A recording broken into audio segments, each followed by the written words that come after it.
Hello everyone, Assalamu alaikum. This is Sabbir Mahmud. Today I discuss about rectangle and polyline.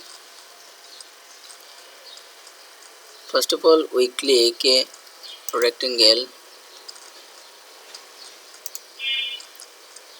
specify first corner, click here and specify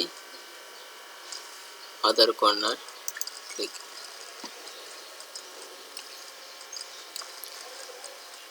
Again click rectangle, specify first corner and length is 10,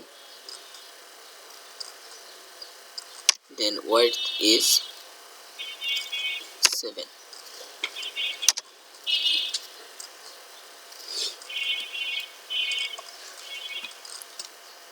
Now I discuss about polyline.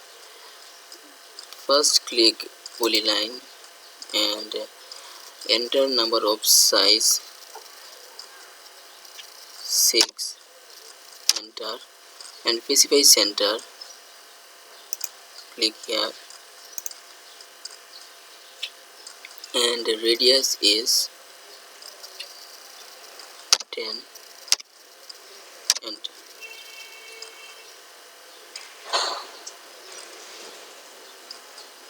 Thank you everyone. Thank you very much.